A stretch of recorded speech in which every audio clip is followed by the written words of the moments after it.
you please raise your hand if you like shopping?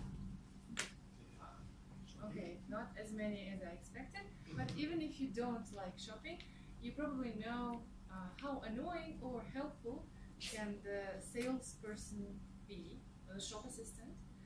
Sometimes it can be someone who tries to sell you something that you don't really need, and it can be annoying.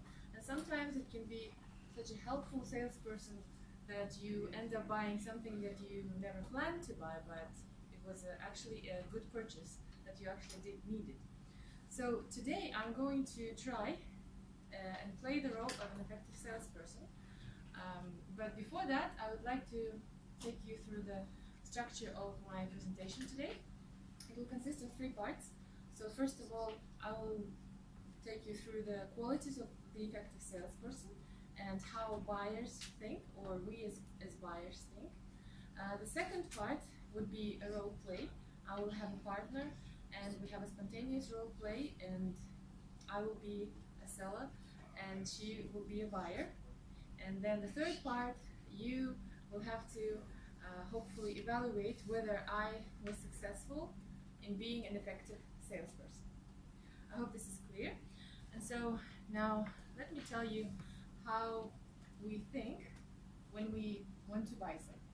Well, first of all, we understand that we have a need. And the second step is that we understand that this need is important, and so we need to do something about it. And so by the third step we take is going and searching to fulfill this need. Then we evaluate options, we compare, we analyze, we compare prices, we compare brands, qualities, features, and finally we make a decision. Sometimes it can be a decision not to buy. So it can be a car that you can't afford right now, or maybe you found out about a better brand which is more expensive and you can save up and buy it later. Now, when you go to the store, you have a salesperson, and many people think that this effective salesperson is someone who just succeeds to sell.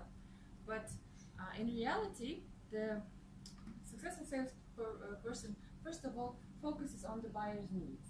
So he or she possesses great listening skills and asks questions to understand what the buyer needs. Sometimes the buyer doesn't even understand what he or she needs, and the salesperson needs to kind of get this information from that person without being too annoying.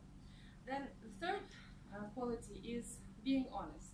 So not just lying, trying to sell, but if you actually don't have the product, as a salesperson, you tell about it directly, and maybe you give advice to go and shop in another place or in another brand. Fourth, the salesperson should be knowledgeable and credible. It should radiate credibility. Not only he or she should know the product, but he or she should be knowledgeable about the industry as a whole. And finally, he or she should be communicating clearly, briefly, and not talking too much.